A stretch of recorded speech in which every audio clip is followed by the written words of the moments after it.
I think we are talking about self-complementary graphs in the last class. First, we talked about what is a complement of a graph, and a complement is drawn. How it is drawn? Two vertices. It is a vertex set is same, and two vertices are adjacent if and only if they are not adjacent in G. They are adjacent in G complement if they are not adjacent in G. What I mean is, if an edge is missing in G, so that will be found in G complement. So in G complement, we are drawing all the missing edges of G, right? And there is a possibility that when you draw the complement, you get back the same graph. That is that possibility is there. And if you get back the same graph, then it is called as self-complementary. That is, when you take the complement, you get the same graph, right?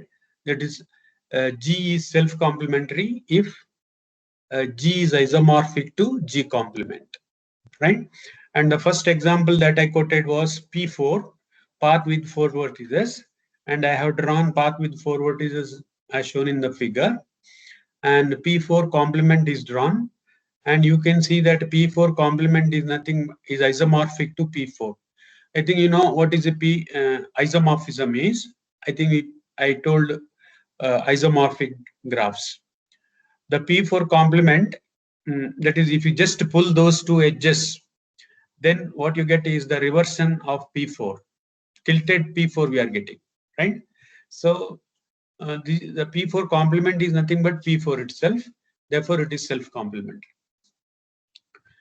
Similarly, the second example is C5, and if I draw the complement, that is missing edges, which are the inside edges, which is found to be like this, and you can see that in the first graph C5, if I name the vertices as V1, V2, etc., my cycle look like V1, V2, V3, V4, V5. Right? So let me name it. I can name it in the first graph also. That is, if I name this as V1, V2, V3, V4. Now, what should be V1 in this case? So V1 is a vertex of degree 1. So I call this as V1.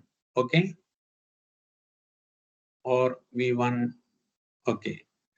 Then V1 is adjacent to V2. So this should be V2.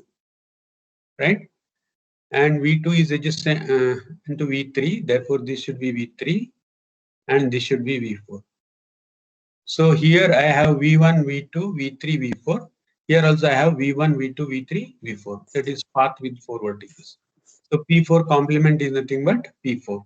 And if I go for C5, V1, V2, V3, they change their positions, that's all, for V5.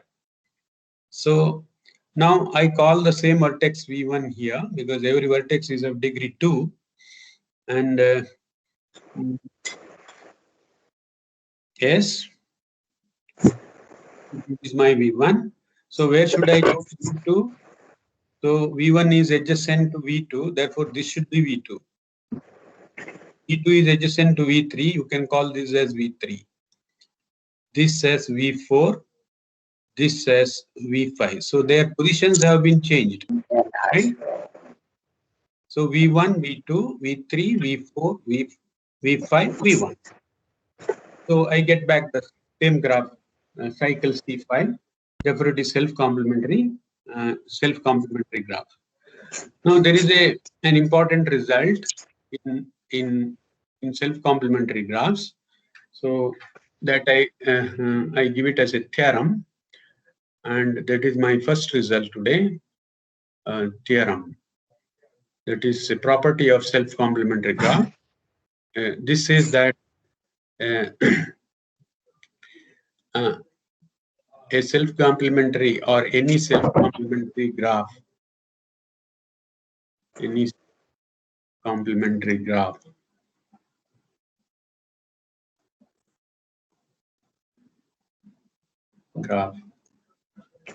has 4k or 4k plus 1 or 4k plus 1. I think some microphone, some of the students has switched on. Please switch off the microphone. I'm getting some disturbance. I don't know which student. So any self-complementary graph has 4k or 4k plus 1 vertices. This I want to prove this theorem. So let me prove this. So proof, right? Let me consider a let G be a self-complementary graph. Complementary graph, right?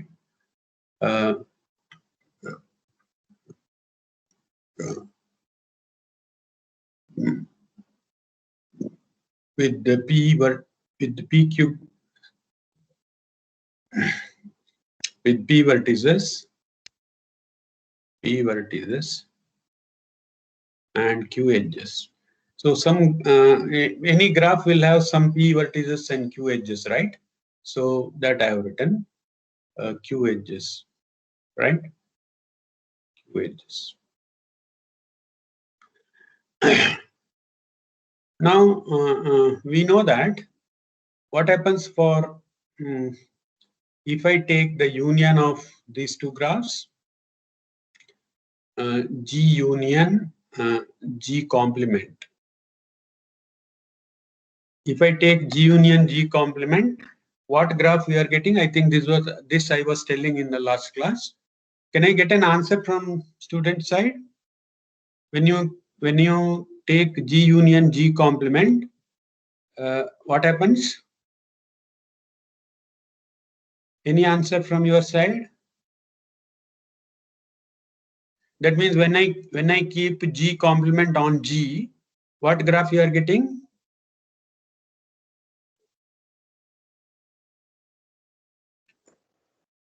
Any answer? Please try to answer my question. Complete graph, sir. Who has answered that? Sir, Trinay. Huh? Trinay Mitra, sir. Trinay Mitra. Okay. So what you said is correct. So when you keep G complement on G, union is nothing but taking the two graphs together. Okay. So if you keep G complement on G, what you are getting is the complete graph. How many vertices are there in the complete graph? Because G has P vertices, it must be a complete graph with P vertices, right? So what you're getting is a complete graph KP. So you can write this as KP. That is nothing but complete graph with P vertices. Complete graph with P vertices. I think Kn we call as complete graph with n vertices. Since we have taken P as the number of vertices in the graph, we can write KP, right? So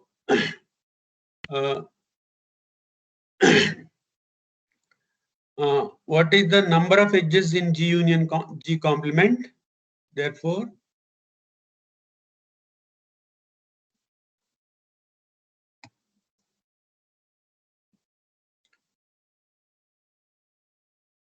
number of edges in G union G complement.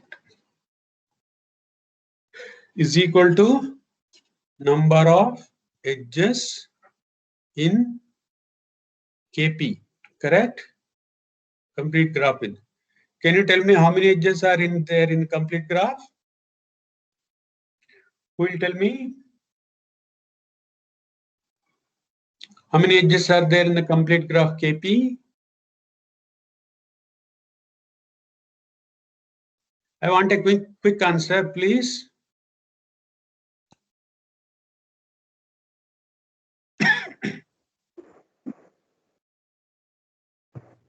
Yes? PC2.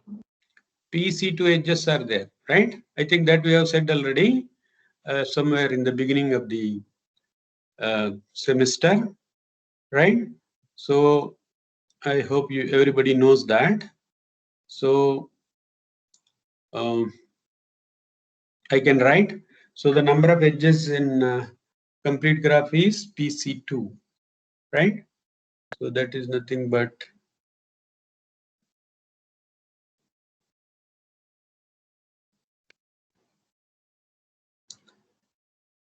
PC2. Or how can you expand PC2? That is P into P minus 1 divided by 2 edges, right? Therefore, since G and G complement are self-complementary, right? Since G and G complement are self-complementary, what you can say? Number of edges in G equal to number of edges in G complement. Number of edges in G complement. So I know number of edges in G union G complement. So what should be the number of edges in G? Anyone can tell me?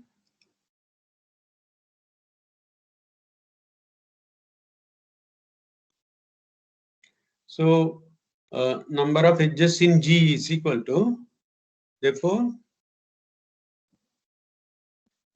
number of edges in G is equal to because half the number of edges should be in G and half the number of edges in should be in G complement, right? So this is half the number of edges in G union G complement. Number of edges in G union G complement. And we said that that's equal to number of edges in PC2, that is 1 by 2 times P into P minus 1 by 2. Or it is nothing but P into P minus 1 by 4. That is P into P minus 1 by 4, right? This is what? This is number of edges in G, right? Number of edges in G. And that should be equal to Q, right?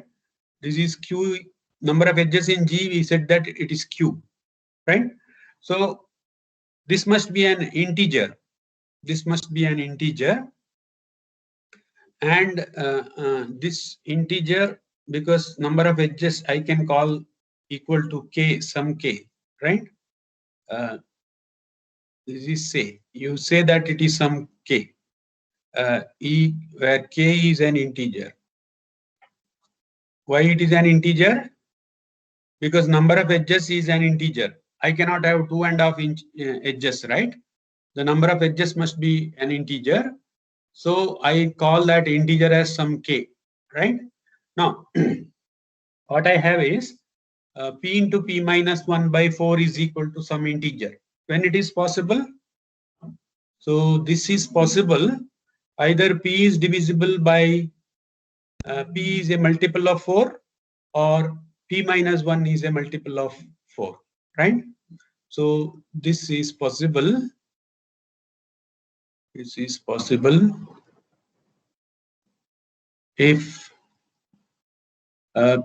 P is 4 times K or P minus 1 is 4 times K. So if P is 4 times K, we have proved IP. So what we have proved is number of vertices. P is number of vertices. It is a multiple of 4K, or P minus 1 is 4K, means that is nothing but P is 4K plus 1, right? And we proved the result. We proved the result. So what is needed to be proved is P is of the form 4K or 4K plus 1, or you can call this as Q. Number of edges is Q. It is of the form 4Q or 4Q plus 1. Anything is okay, right? Or 4K or 4K plus 1, right?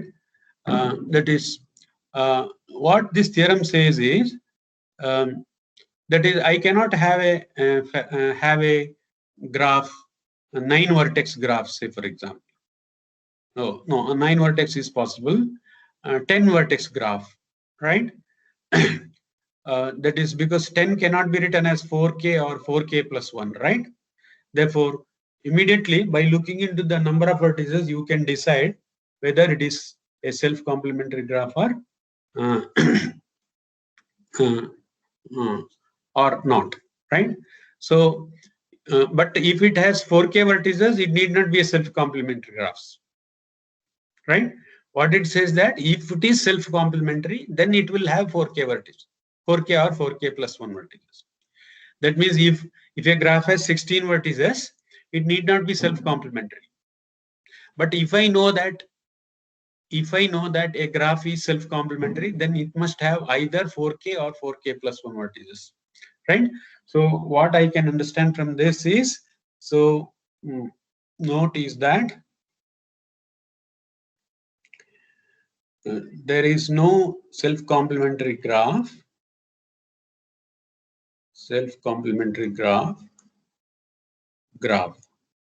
on 10 vertices. 10 vertices. Since 10 cannot be written as 4K or 4K plus 1 vertex for any K. Therefore, it is on 10 vertices. I am sure that. So one thing is sure, that is, if it is not of the form 4K or 4K plus 1, you can immediately reject that it is not self-complementary. But if it is 4K or 4K plus 1, it may be self-complementary or may not be. That you have to look into the structure of the graph and you have to draw the complement, and then you have to say that whether it is self-complementary or not, right? So that is the first theorem that you have proved. Similarly, whether 15 vertices, can I say, whether there exists a self-complementary graph on 15 vertices? I think I can't write 15 as 4K or 4K plus 1. Therefore, I'm sure that there exists no self-complementary graph on 15 vertices, right? So, but on 16 vertices, I can't say whether a given graph, it depends on the structure, okay? So that you have to check and say, you cannot immediately say that it's, right? So my next theorem is so theorem. So this says that this gives one more impossibilities, that is either G or G complement is connected. Either G or G complement is connected. These are the properties which you should know. That means one of them is connected. That is I wanted to prove. Now proof is, suppose G is connected. Suppose G is connected. I think we need not prove anything. What I have to prove? Either G or G complement is connected. I assume that G is connected, so there is nothing to prove, right? Then there is nothing to prove, right? Nothing to prove, right? So what I do is I assume the other one. Suppose G complement is, sorry, suppose G is disconnected. If it is connected, there is nothing to prove. Let me therefore assume G is disconnected. Suppose G is disconnected. Then what you can say that? Then there exists at least two components in G. There exists at least two components in G, right?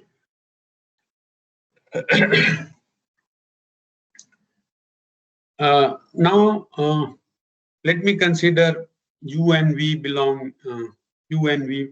Now what you have to show that since G is disconnected, I wanted to show that G complement is connected because one of them is connected. I want to show. So I want to show that G complement is connected.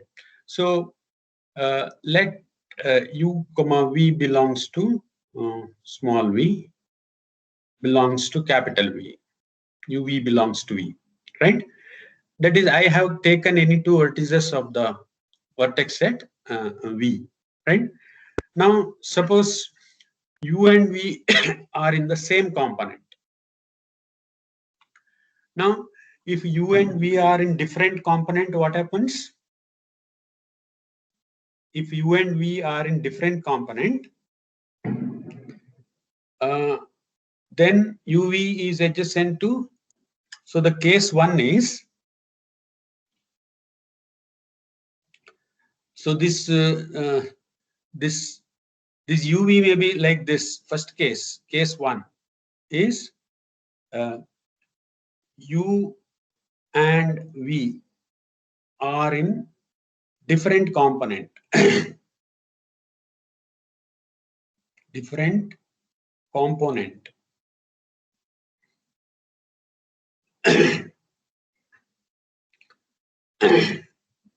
What can you say about if they are different component? Then U and V are adjacent in G complement, correct? Because they are in different component, there is no path. So I can draw there is no edge between U and V. Therefore, I can draw an edge in the complement, right? Therefore, U and V are then U and V are adjacent in G complement, adjacent in G comp. Therefore, if they are adjacent, they are connected, right? And hence there exists a path between U and V. Therefore, there exists a UV path. Therefore, there exists. So this is a notation for there exists a UV path. Which is the UV path in this case? That is the edge itself, UV edge itself. Hence, G complement must be connected graph, right? Hence, G complement is connected. Why? Why G complement is connected? What is the definition of connectedness? So a graph G is connected if and only if there exists a UV path. I have shown that there exists, and U and V are arbitrarily taken. I don't know which vertex I have taken. Mr. X might have taken two vertices. Mr. Y may have taken some other two vertices. It can be any two. So any two vertices are adjacent, or any two vertices, between any two vertices there is a path, right? Therefore G complement is connected. So the case one is resolved, right? So what is another possibility? Case 2, right? So in the case of case 2, right, U and V are in same component but not adjacent. U and V are in same component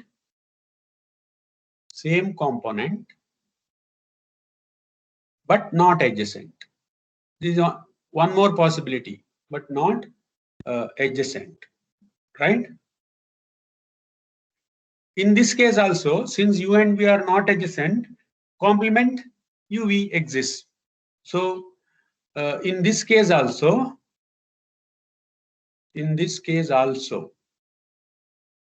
UV, U and V are adjacent in G complement. U and V are adjacent in G complement, because U and V are not adjacent. Therefore, U and V are adjacent in G complement. That's the definition of G complement. Hence, UV, there exists a UV path. Therefore, there exists a UV path. Which is the path? The same edge. Hence, G complement is connected. Hence, G complement is connected.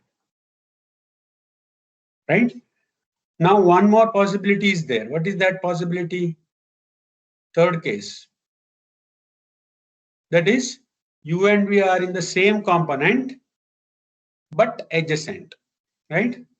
U and V are in same component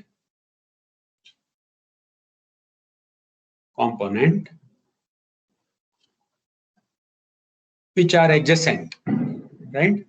Which are adjacent. So if they are adjacent, what happens? In G complement, they are not adjacent, right? In G complement, they are not adjacent. So in that case, the structure may be looking like this. Say the graph. So there are two components. I don't know what is the structure. This is one component. This is the second component, right? I call this as G1 and G2. G1 is the first component of G, and G2 is the second component of G.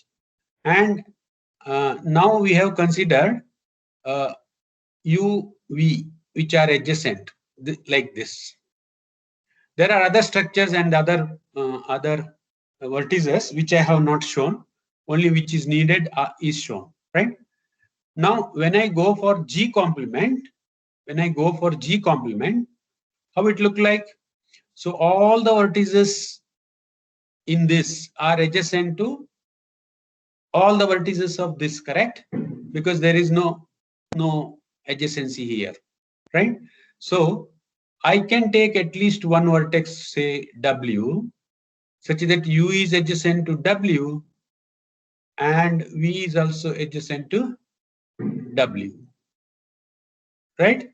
Then in G complement, so this is in G complement, okay? So this UV is in G, right? So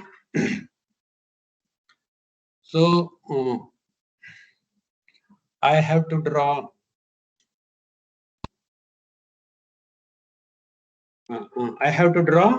in dotted lines, okay? Because a dotted line represent the edge in the G complement. So I will draw it like this, and there exists a yeah. So the dotted lines represent the edges of G complement, right? Dotted lines are edges of G complement. So I'm sure that there exists an edge between U and W. and there is some for some W, right? And there is an edge between V and W, so that UWV is a UWV is a UV path, right? So that argument you have to write here, which are adjacent. So then there exists a vertex W in the second component. Or it may have so many components, then also this is true, component such that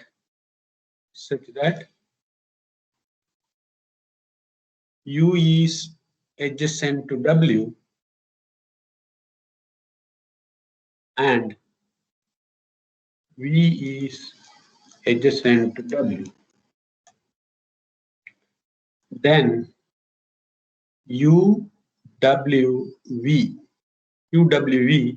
is a UV path, correct? That is, there is a path from U to V. How? UWV. UWV is a path from U to V. From U to V in G complement. From U to V in G complement. Okay.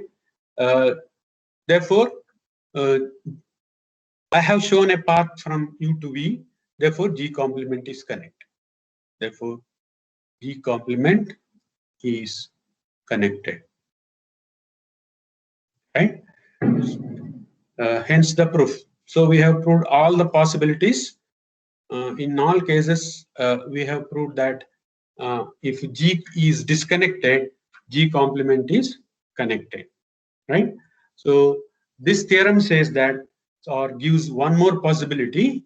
So the above theorem, so you can take it in a note, that says that the above theorem proves one more impossibility. What is that one more impossibility?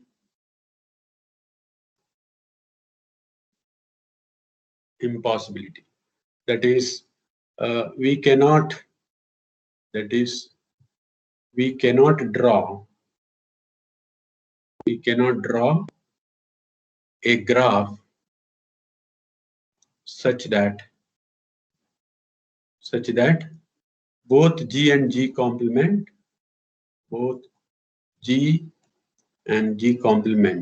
are connected. This is impossible, right? So that is the property. Both G and G complement cannot be a connected graph. One of them is, if G is connected, then G complement is disconnected. If G complement is disconnected, then G is connected, right? If G is disconnected, G complement is connected. That is.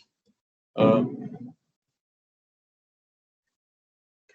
here is an algorithm to draw how to draw a self-complementary graph, right? So the algorithm goes like this. So algorithm to draw a self-complementary graph. I think we have seen self-complementary graph on very small number of vertices. That is, one is the first self-complementary graph is on 4 vertices, which is P4, and second self-complementary graph on 5 vertices, which is C5. Right? So, so this algorithm helps you to draw bigger graphs which are self-complementary.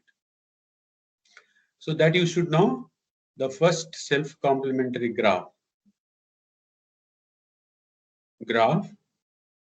on 4 vertices is P4. The first self-complementary graph on 5 vertices is C5. So which is the next graph? That is the question. So to draw to draw bigger graphs, or to draw graphs with the large number of vertices,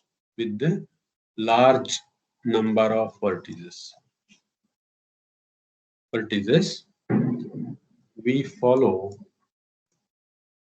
following procedure or algorithm, right? This is called as algorithm. We follow the below procedure or algorithm. Okay, so how it goes, how to draw the now you have to start with the step one is start with the known self-complementary graph, right? Step one is, right? Now draw a known self-complementary graph. You start with any self-complementary graph, okay? Which you should know that it is self-complementary. Draw a known self-complementary graph. Now step two is consider the path 4, P4 graph, and I call this as V1, V2, V3, V4 graph.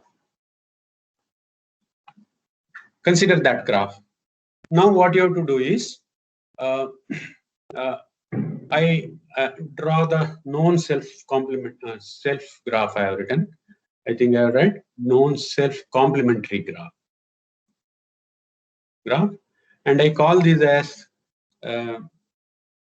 known self-complementary graph as G, right? Now what I do is in the step 3, now all vertices of G are joined with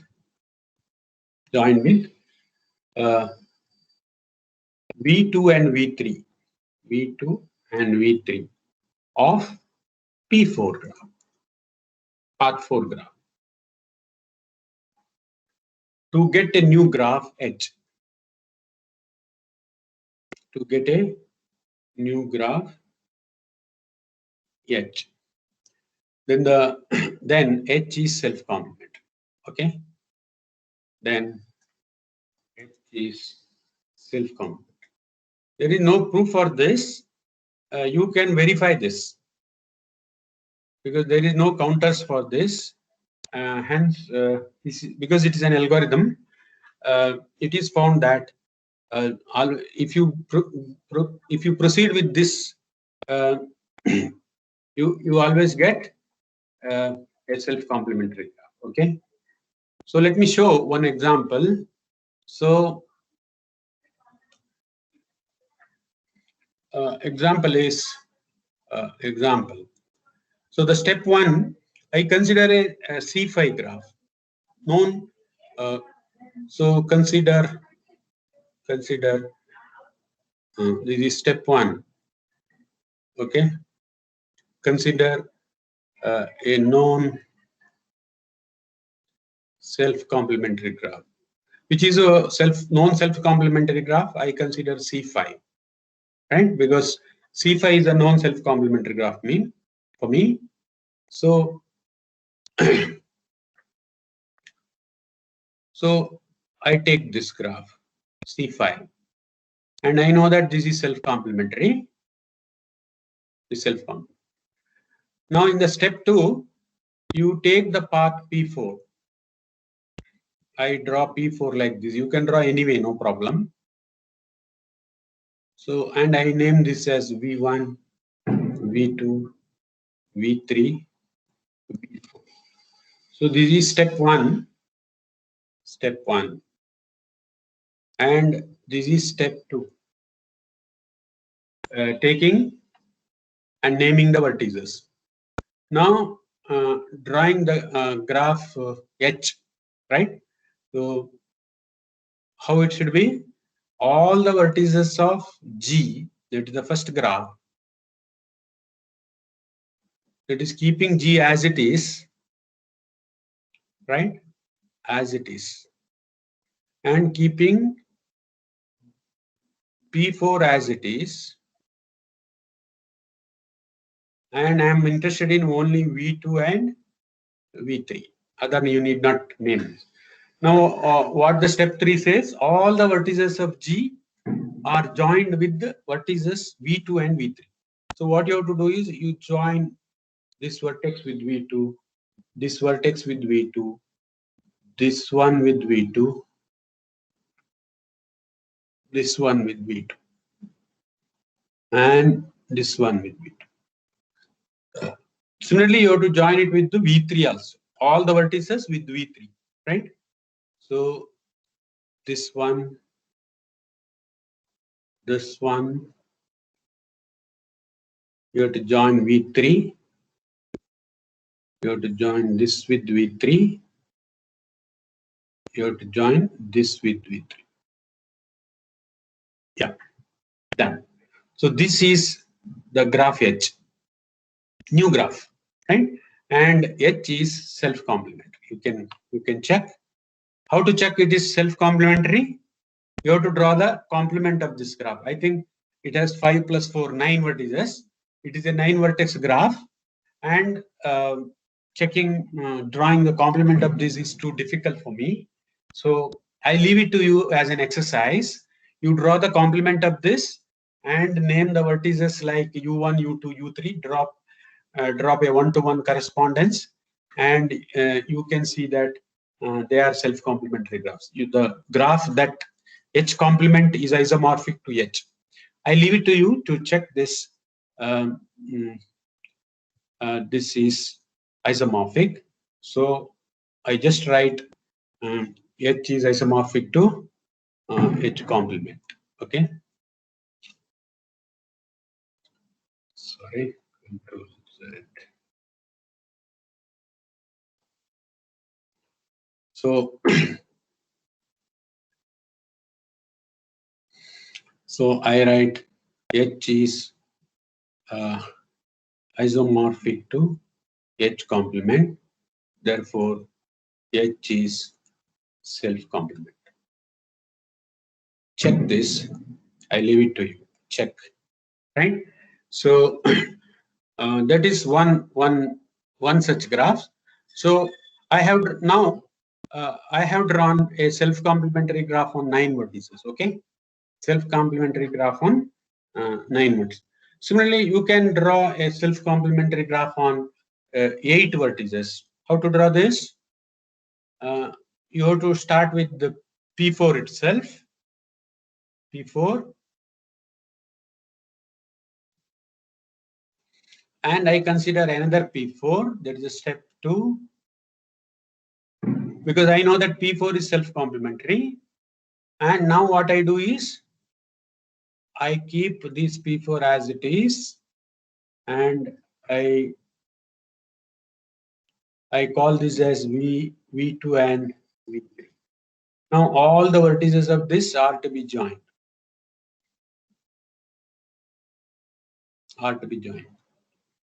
Similarly, all the vertices are to be joined with V3 also.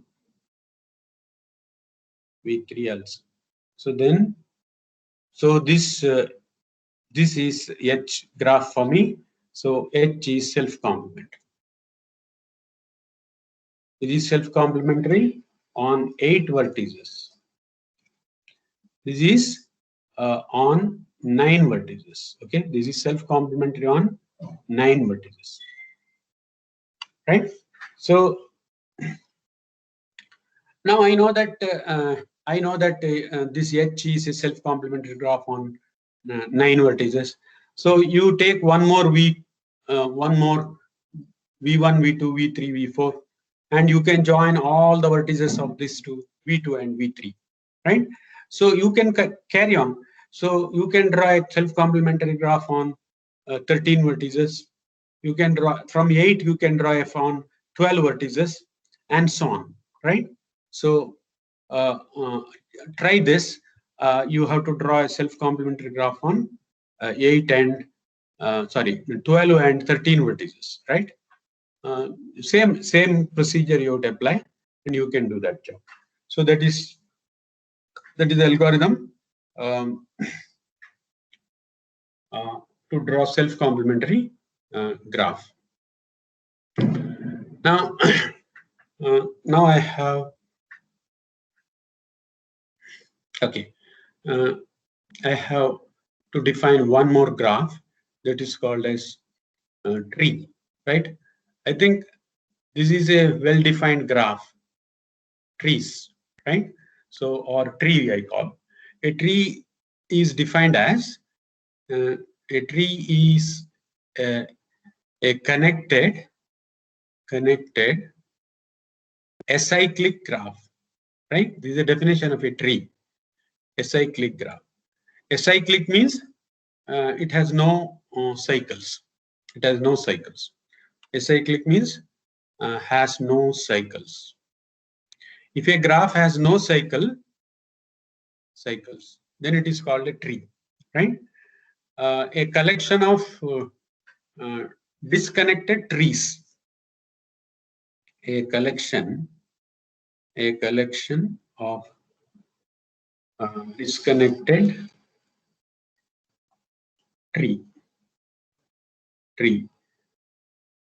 trees is called a forest.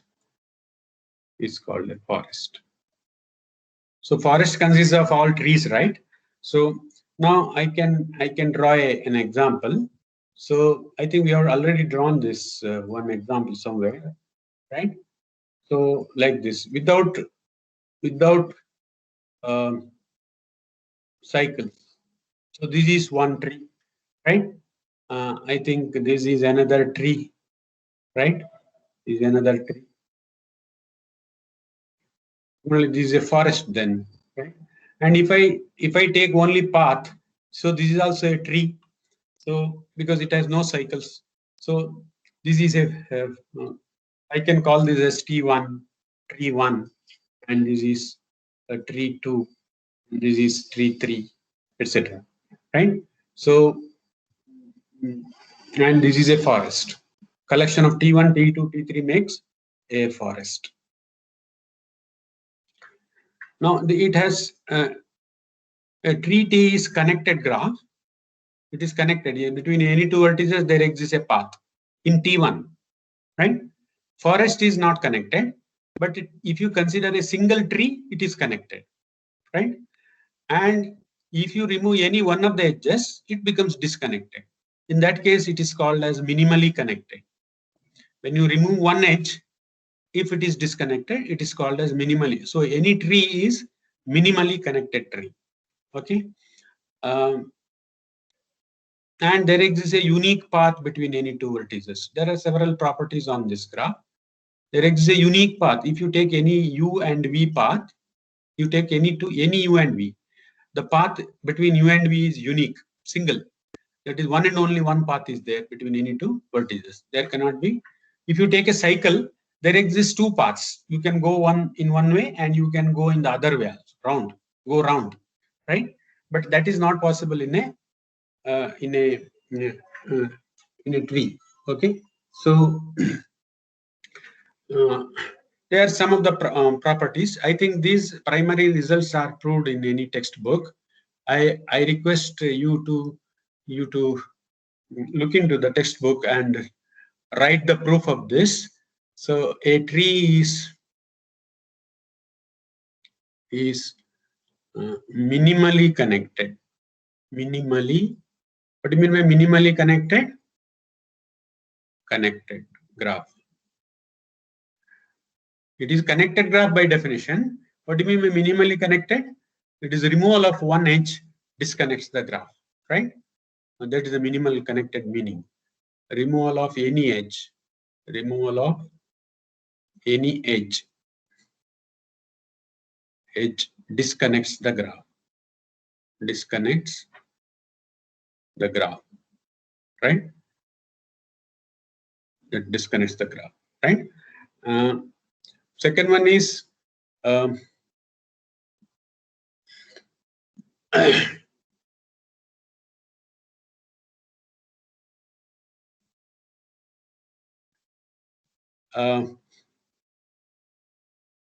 between any two vertices,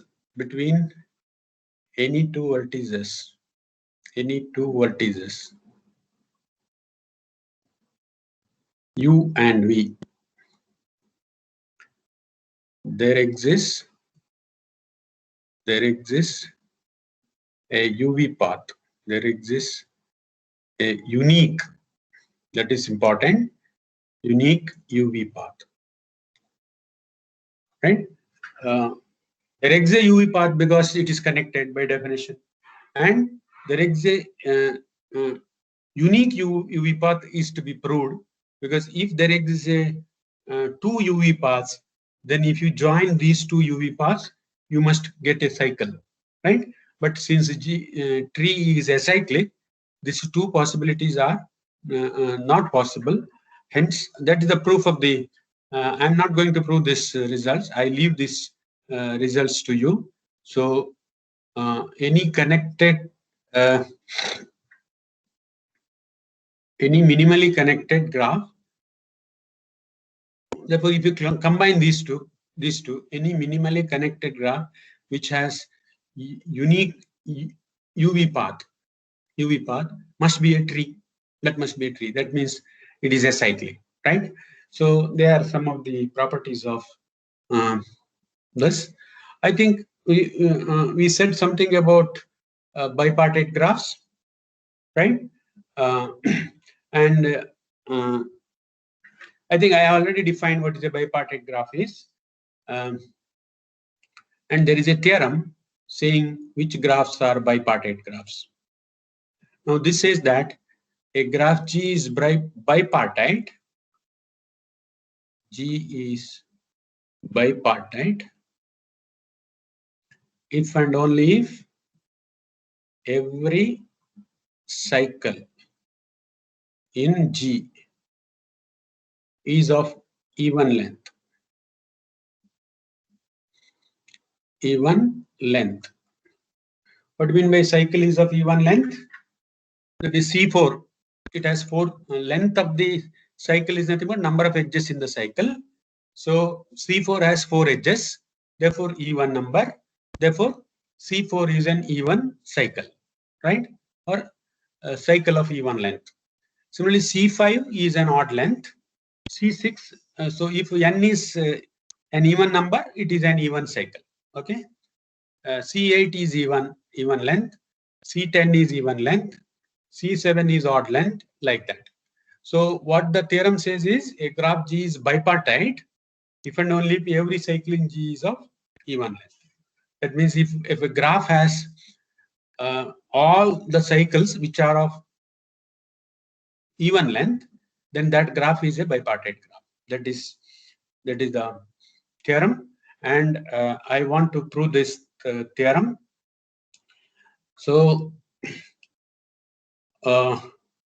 today I am going to stop the class by proving this theorem. Okay. After proving this theorem, I am going to stop the class because I have to attend some meeting. So I'm winding up the class by 11 or 11:10 or so, right? I may require some 5 to 10 minutes to prove this, and afterwards we will wind up, and we'll continue in the next class. Okay. So let me prove the theorem. So that the suppose G is a bipartite graph.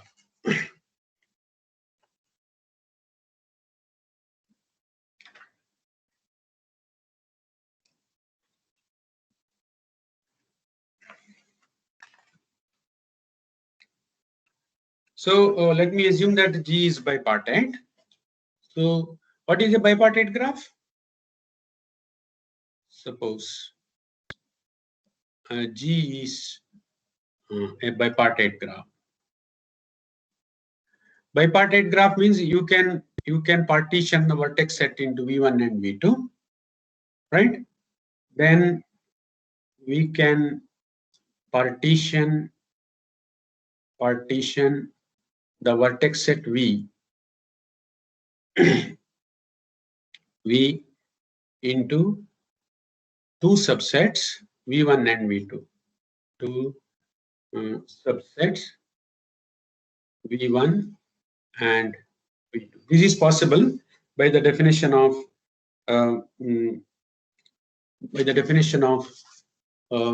bipartite graph. Now I assume, let us say that V1 belongs to V. V1 belongs to V, right? Now I have to show that every cycle in G is of even length, right? Now I trace, if there exists a cycle, I trace a cycle, right? Now starting from V1, starting from V1, we trace a cycle in G, and I call that cycle as V1, because I start from V1, V2, V3, V4, and let us say that it has Vn, and then I come back to V1. Be any cycle in G. Be any cycle in G. We trace a cycle in G, and I have starting from V1, I have traced a cycle, right? Then since G is bipartite, between the vertices of V1 there exists no edge. That is the definition, right? Between the vertices of V1 there exists no edge, right? So it will be something like this. Yeah, it will be something like this. So in a bipartite graph, it is V1 and V2, right? So I start from V1 because V2, V3, etc. maybe, right? And there are certain other vertices here, right? So since there exists no edge here, I should go to V1, V2. Where V2 should be? This must be an vertex of the other, because the edges are hanging between the V1 and V2, capital V1 and capital V2. So this is capital V1, this is capital V2, right? The property of the bipartite graph is that the edges are hanging between the vertices of, because inside V1 there exists no edge, inside V2 there exists no edge. That is the property. So how it look like? It may go to V2 here. So this will be V2. Next, if I have, because it will be something like this, going from here to here, here to here. Such edges are there. So it may touch some other edge here, V3, right? And it may be somewhere here. That may be V4 here, right? And of course, I stop here.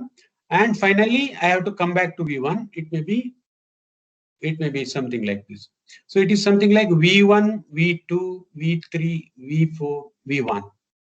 Something like this, right? So if V1 belongs to, I said V1 is in V, V2 should be belonging to capital V2.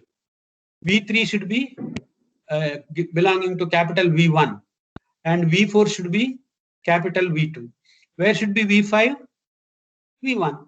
Where should be V6? V2. So it is like that. That means oddly subscripted vertices are in V1. Then oddly subscripted vertices are in V1. What do you understand from this? Oddly subscripted vertices are in V1 means what? That means uh, uh, when I come from V1 to V3, I have traced two edges, and again V3 to V1, I have traced V3 V4 and V4 V1 edges.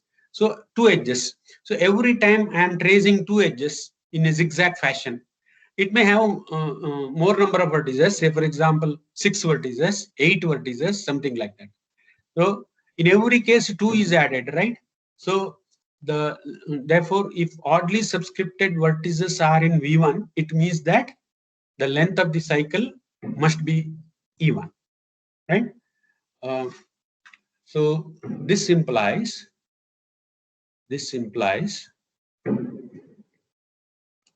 that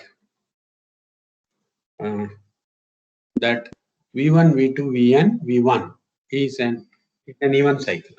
That this is an even cycle. This is an even cycle. And I have taken any arbitrary cycle. This means every cycle then. Every cycle must be n, because I have taken an arbitrary cycle. N is arbitrary.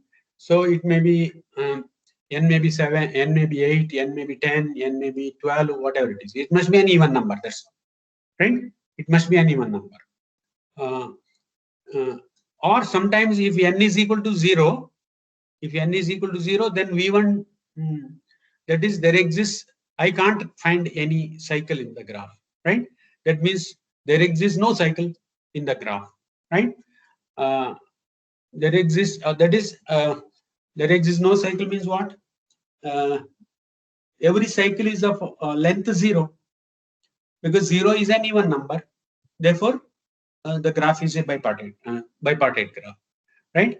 So if G is bipartite, every cycle is of even length. That is proved. So one way is proved. I have to prove the other way around. That is the converse. It is called conversely. Conversely. What do you mean by conversely? Conversely says you start from the other end. Suppose every cycle in G is of even length. Every cycle is of even length. Then I have to show that it is a bipartite graph, right? Then again, I consider V1 belongs to V1, and then let V1 belongs to V1, or not V1, because I don't know what is V1 is. So I consider V1 belonging to V, right? Let V1 belongs to V, vertex set. I start with any vertex, then I define V1 as set of all vertices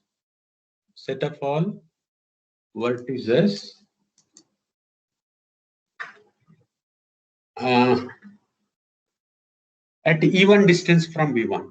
Vertices at even distance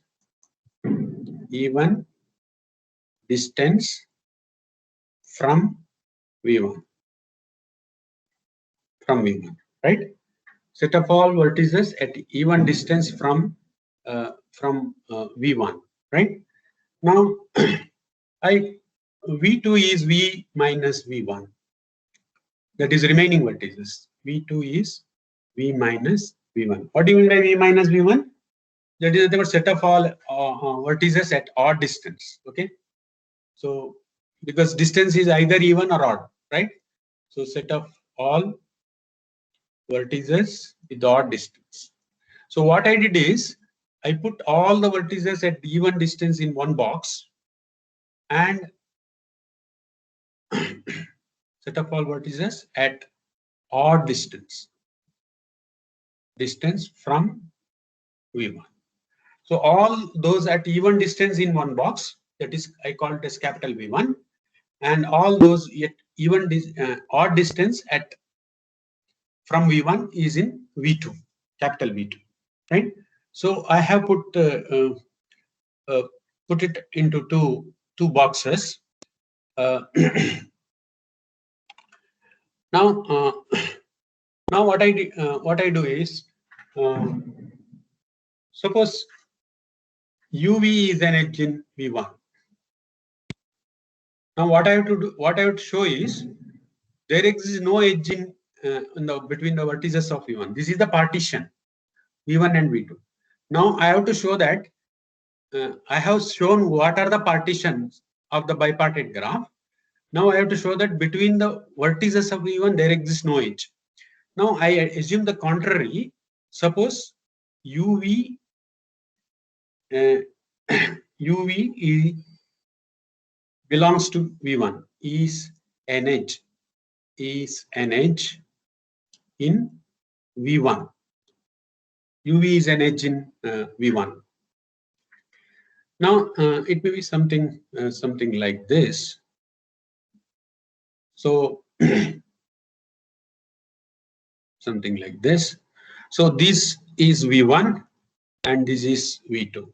So I have started from some vertex V1, right? Some vertex V1 here, right? Now I have assumed some UV edge here. I have assumed here UV edge. That is, UV is an edge in V1 that I was ready, right? Now what I do is I find the distance from V1 to shortest path from V1 to U, right? Right. So I may go like this. I may join this with this is, or you may not be able to read directly. Sometimes some more zigzag may be required, right? And also I go to some other vertex. So this is the V1 to U path. V1 to U path. This one is. Similarly, I join V1 to V path. Somewhere here. Something like this, right? So now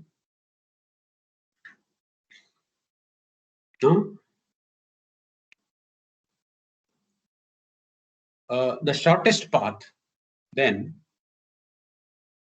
the shortest path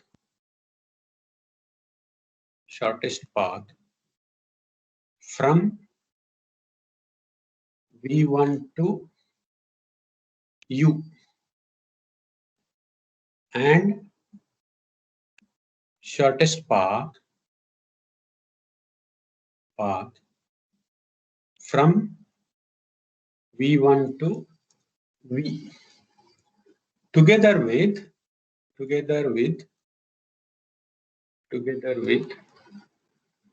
the edge UV.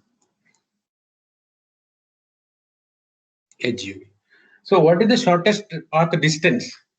Shortest path distance from V1 to U? Of course, in the figure it is 2, but sometimes you may not directly go to the U. But when you make zigzag paths, it must be E1, right? V1 to U path is E1.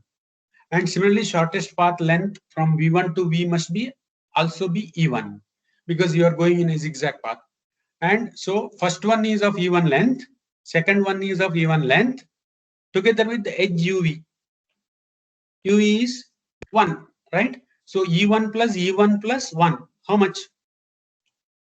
And it is a closed path because it starts from V1 and it comes back to V1.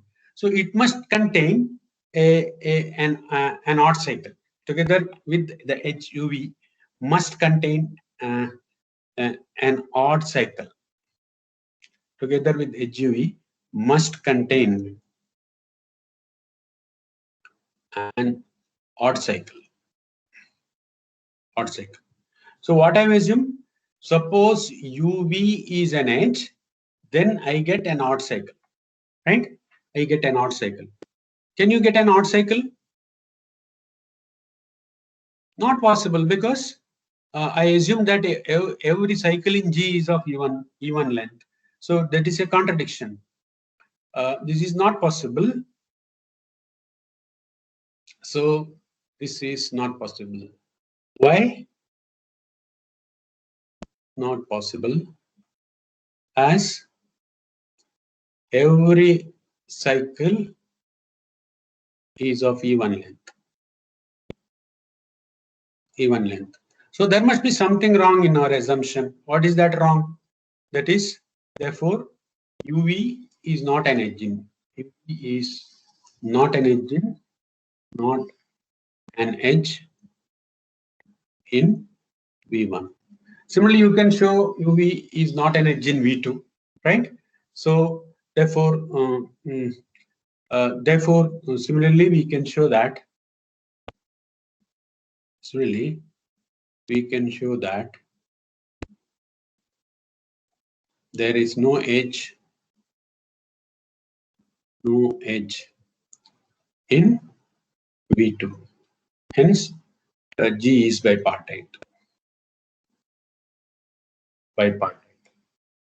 So, which graphs are bipartite graphs are said here, and an immediate consequence of this theorem is that every tree is bipartite. So, note is that every tree is bipartite. Why? Bipartite. Because since trees are acyclic, acyclic,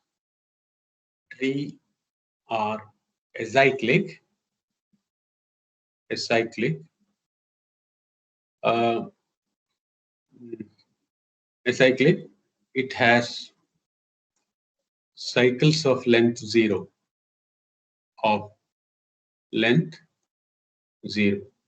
And 0 is an even number, therefore tree is bipartite, right? And we have said that if every cycle is of even length, then it is, and 0 is even number, therefore such a graph is bipartite graph, and we have proved that every tree is bipartite graph, right? So if it is a tree, you can immediately say that it is bipartite graph, right? So now I will give one example. You have to say whether it is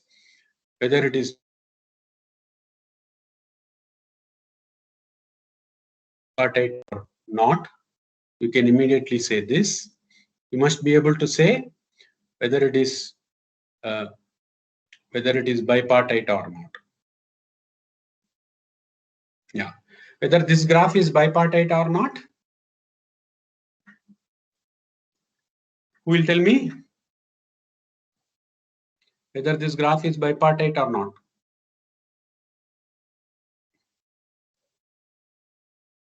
You get me the answer in the next class. I think that is time for me. 11:13 it is, right? So I will wind up the class because it's time for me. Okay. Shall we wind up the class? Yes, sir.